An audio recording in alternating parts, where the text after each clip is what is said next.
Political science and public administration की smart study के लिए सब्सक्राइब करिए मेरा channel political science by doctor Shipra Verma and hit the bell icon for latest update of my videos. Hello dear friends, मैं doctor Shipra Verma स्वागत करती हूँ आपका अपने channel political science by doctor Shipra Verma में। डियर फ्रेंड्स, आज मैं इंटरनेशनल पॉलिटिक्स से रिलेटेड मोस्ट इम्पॉर्टेंट MCQs लेकर आई हूँ, जो कि एक क्विज़ के फॉर्म में होगा। तो आप लोग इस वीडियो को देखिए और इसे क्विज़ प्रैक्टिस की तरह लीजिए। मैं क्वेश्चन बोलूँगी और उनके ऑप्शंस बोलूँगी, फिर कुछ मिनट रुकी रहूँगी और थोड़ी देर बाद 5 सेकंड बाद आपको क्वेश्चन के सही आंसर बताऊंगी। तो आप लोग एक कॉपी और पेन लेकर बैठिए और देखिए कि आप मेरे द्वारा पूछे गए कितने प्रश्नों के सही उत्तर देते हैं और इसे टेस्ट की तरह से आप लोग लीजिएगा और मुझे अपना स्कोर भी बताइएगा अंत में, वीडियो के अंत में कमेंट करके। तो स्क्रीन पे पहला क्वेश्चन है आपके सामने। निम्नलिखित में से कौन सा देश हाल में किए गए पावर 5+1 नाभिकीय समझौते का एक अंग था? निम्नलिखित में से कौन सा देश हाल में किए गए पावर 5+1 नाभिकीय समझौते का एक अंग था? क्या ये जापान था, क्या ये ऑस्ट्रेलिया था, या जर्मनी था, या फिर Bharat? Option A Japan, option B Australia, option C Germany और ऑप्शन डी है भारत। क्वेश्चन का आंसर सोच लीजिए। तो इस क्वेश्चन का सही आंसर है ऑप्शन नंबर सी जर्मनी। जो जर्मनी देश था जर्मनी जो है वो हाल में किए गए P5+1 नाभिकीय समझौते का एक अंग है। तो इस क्वेश्चन का सही आंसर है जर्मनी। P5+1 समझौते का एक अंग है जर्मनी। देखिए क्वेश्चन के आंसर आप लोग नोट मुझे कमेंट करके बताइएगा आपके कितने क्वेश्चन के आंसर सही हो रहे हैं और इसे दोबारा ज़रूर से देखिएगा वीडियो को, ताकि आपको वीडियो देखते देखते सारे क्वेश्चन के आंसर याद हो जाए। दूसरा क्वेश्चन है, संयुक्त राष्ट्र शांति निर्माण आयोग कब स्थापित किया गया था? आपके ऑप्शन है पहला ए जनवरी 2003 में, ऑप्शन बी दिसंबर 2000, ऑप्शन सी दिसंबर 2005 और ऑप्शन डी जनवरी 2006। पहला ऑप्शन है जनवरी 2003, थोड़ा सा प्रिंटिंग मिस्टेक है। बी है दिसंबर 2004, सी है दिसंबर 2005 और डी है जनवरी 2006। तो इस क्वेश्चन का सही आंसर है सी दिसंबर 2005। संयुक्त राष्ट्र शांति निर्माण आयोग की स्थापना हुई थी दिसंबर 2005 में। नेक्स्ट क्वेश्चन है, राष्ट्रपति बुश द्वारा वर्ष 2002 में अपने स्टेट ऑफ यूथ्स भाषण में एक्सेस ऑफ एविल के रूप में किन देशों की पहचान की गई थी? एक्सेस ऑफ एविल के रूप में किन देशों की पहचान की गई थी? आपके ऑप्शन है ए रशिया, चीन, Iran, option B Iran, Iraq, Syria, option C Cuba, Venezuela, Russia और ऑप्शन डी इराक, ईरान और उत्तरी कोरिया। ये क्वेश्चन मोस्ट इम्पॉर्टेंट है, कई एग्ज़ाम में ये क्वेश्चन पूछा गया है। तो क्वेश्चन का आंसर सोचिए कि एक्सेस ऑफ एविल के रूप में किन देशों की पहचान की थी राष्ट्रपति बुश ने?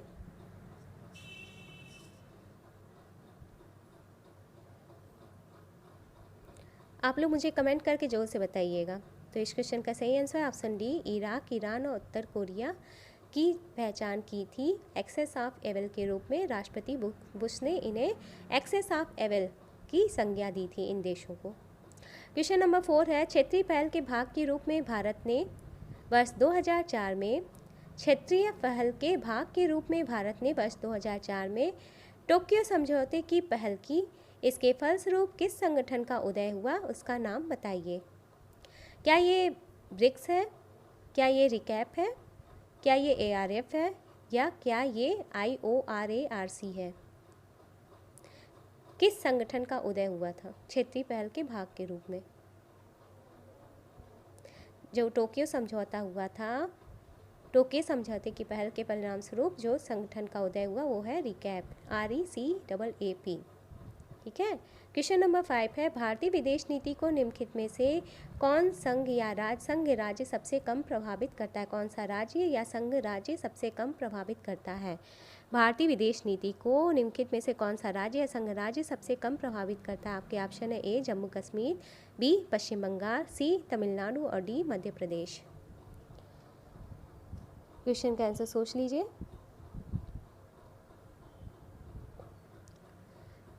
देखिए 5 अगस्त 2019 ये तारीख इम्पॉर्टेंट है। आप लोग कमेंट करके मुझे बताइए कि 5 अगस्त 2019 की तारीख क्यों इम्पॉर्टेंट है। भारतीय विदेश नीति को कौन सा संघ या राज्य सबसे कम प्रभावित करता है? कमेंट करके मुझे जोर से बताइएगा ये तारीख क्यों, ये डेट क्यों इम्पॉर्टेंट है।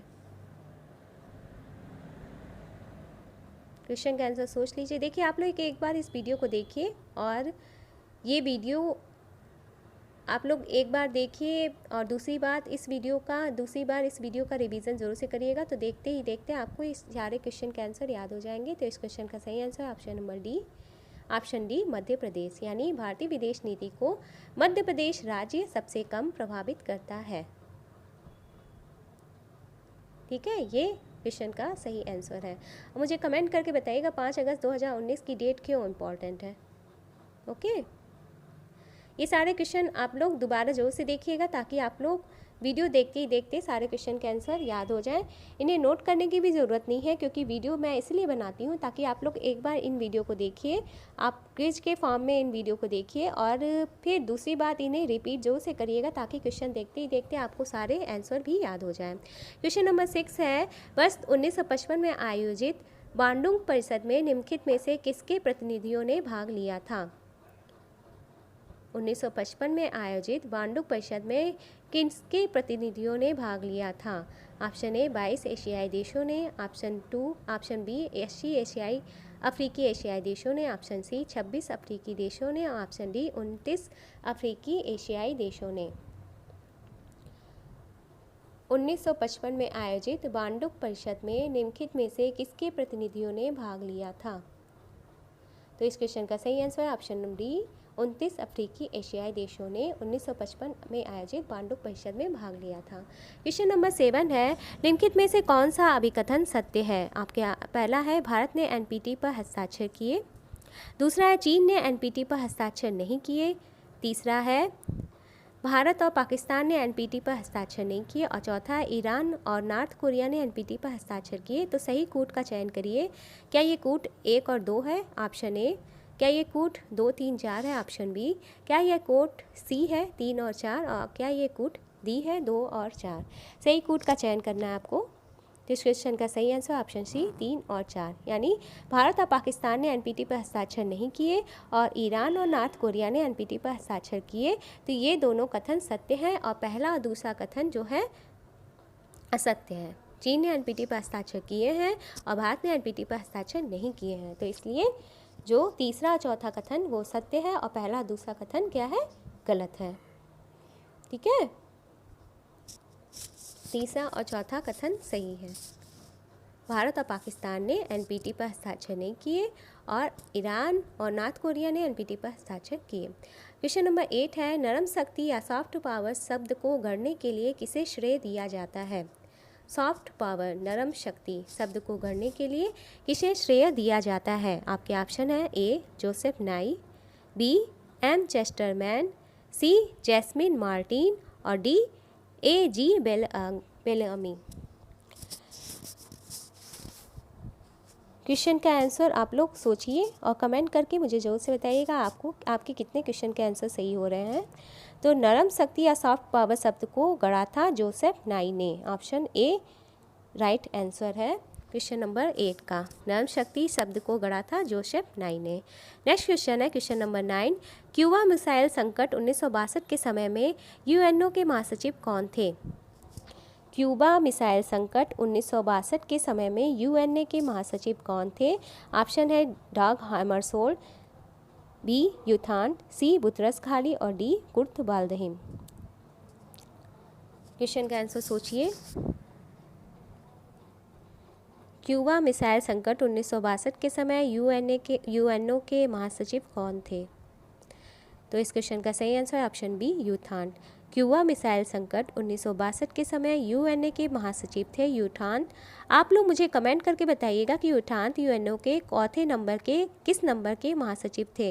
मुझे कमेंट करके जोर से बताइएगा। ये आज का क्वेश्चन है आपके सामने, 2 क्वेश्चन मैं पूछ चुकी हूँ।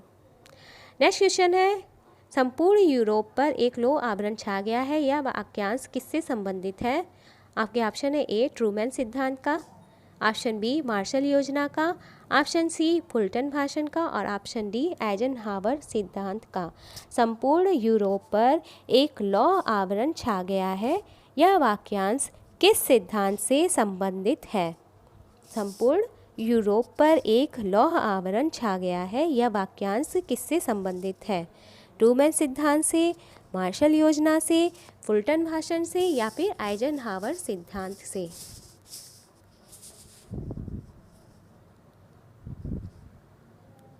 तो इस क्वेश्चन का सही आंसर ऑप्शन सी फुल्टन भाषण का। जो संपूर्ण यूरोप पर एक लौह आवरण छा गया है, यह वाक्यांश संबंधित है फुल्टन भाषण से। इस वाक्यांश का संबंध फुल्टन भाषण से है।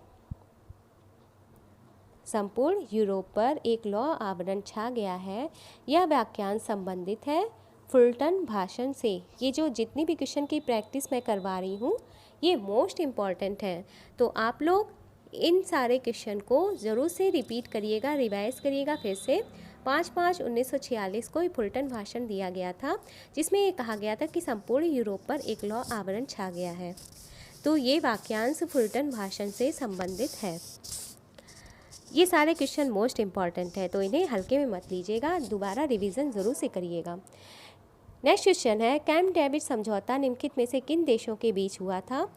आपके ऑप्शन है ए रूस और अमेरिका के बीच, ऑप्शन बी अमेरिका और फ्रांस के बीच, ऑप्शन सी भारत और रूस के बीच और ऑप्शन डी रूस और फ्रांस के बीच। क्वेश्चन का आंसर सोचिए, क्या ये रूस और अमेरिका के बीच हुआ था? क्या ये अमेरिका और फ्रांस के बीच हुआ था? सोचिए। इस क्वेश्चन का सही आंसर है ऑप्शन ए कैंप डेविड समझौता जो हुआ था वो कैंप डेविड नामक स्थान पर हुआ था, रूस और अमेरिका के बीच।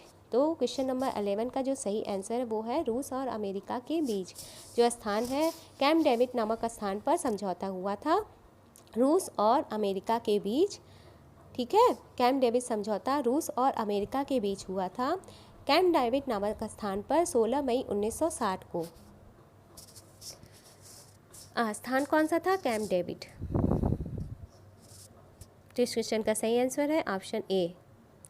नेक्स्ट क्वेश्चन है, देखिए इसका थोड़ा सा डिस्क्रिप्शन पढ़ लीजिए। कैंप डेविड नामक स्थान पर रूसी नेता और अमेरिकी नेता आइजनहावर के बीच 16 मई 1960 को पेरिस में निःशस्त्रीकरण की समस्या को सुलझाने के लिए एक शिखर सम्मेलन आयोजित करने का निर्णय किया गया था, जिसे कैंप डेविड की भावना के नाम से जाना जाता है। U2 कांड के कारण कैंप डेविड समझौता रद्द हो गया था। U2 कांड के कारण कैंप डेविड समझौता रद्द हो गया था और इसकी कोई बाध्यता नहीं रह गई थी, क्योंकि इस समझौते को रद्द कर दिया गया था। इसे कैंप डेविड भावना के नाम से भी जाना जाता है। ये मूलतः निःशस्त्रीकरण की समस्या को सुलझाने के लिए इस शिखर सम्मेलन का आयोजन किया गया था, लेकिन ये बाद में रद्द भी हो गया। और इसकी डेट आप लोग याद कर लीजिए, 16 मई 1960 को पेरिस में कैंप डेविड नामक स्थान पर ये समझौता हुआ था। ठीक है, तो डेट भी मोस्ट इम्पॉर्टेंट फैक्ट है, तो डेट भी पूछा जा सकता है। तो आप लोग ये भी डेट भी याद रखिएगा कि 16 मई 1960 को पेरिस में निःशस्त्रीकरण की समस्या को सुलझाने के लिए एक शिखर सम्मेलन का आयोजन किया गया था। नेक्स्ट क्वेश्चन है, अमेरिका द्वारा आइजनहावर सिद्धांत की घोषणा कब की गई थी? आपके ऑप्शन है ए जून 1957, बी जून 1955, सी जून 1956 और डी जून 1954।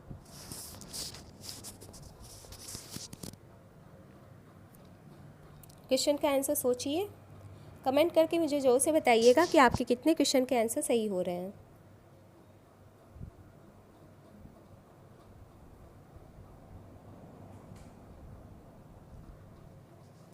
तो इस क्वेश्चन का सही आंसर है ऑप्शन ए जून 1957 में अमेरिका द्वारा आइजनहावर सिद्धांत की घोषणा की गई थी।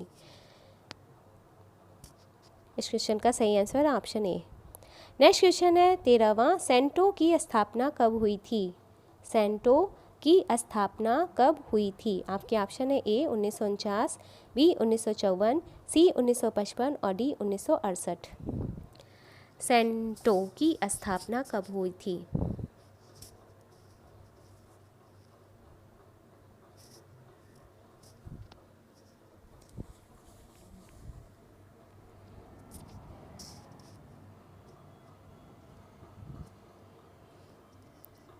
तो इस क्वेश्चन का सही आंसर है ऑप्शन सी 1955 में हुई थी सेंटो की स्थापना। ठीक है, सेंटो की स्थापना हुई थी 1955 में। आप लोग मुझे ये भी कमेंट करके बताइएगा कि आपको ये क्वेश्चन कैसे लगे। नेक्स्ट क्वेश्चन है, यूएनओ का कौन सा अनुच्छेद राज्यों के आर्थिक अधिकार एवं कर्तव्यों से संबंधित है? आपके ऑप्शन है ए अनुच्छेद 1, बी अनुच्छेद 32, सी अनुच्छेद 2 और डी अनुच्छेद 64। यूएनओ का कौन सा अनुच्छेद राज्यों के आर्थिक अधिकारों एवं कर्तव्यों से संबंधित है? ऑप्शन ए अनुच्छेद 1, बी अनुच्छेद 32, सी अनुच्छेद 2 और डी अनुच्छेद 64। तो इस क्वेश्चन का सही आंसर है ऑप्शन बी अनुच्छेद 32 संबंधित है। इस सेशन का लास्ट क्वेश्चन है क्वेश्चन नंबर 15। भारत बांग्लादेश मित्रता सहयोग एवं शांति संधि कितने वर्षों के लिए हस्ताक्षर की गई थी? आपके ऑप्शन है ए 20, बी 25, सी 15 और डी 35। भारत बांग्लादेश मित्रता सहयोग एवं शांति संधि कितने वर्षों के लिए हस्ताक्षर की गई थी? तो इस क्वेश्चन का सही आंसर है ऑप्शन बी 25। भारत बांग्लादेश मित्रता सहयोग एवं शांति संधि 25 वर्षों के लिए हस्ताक्षर की गई थी।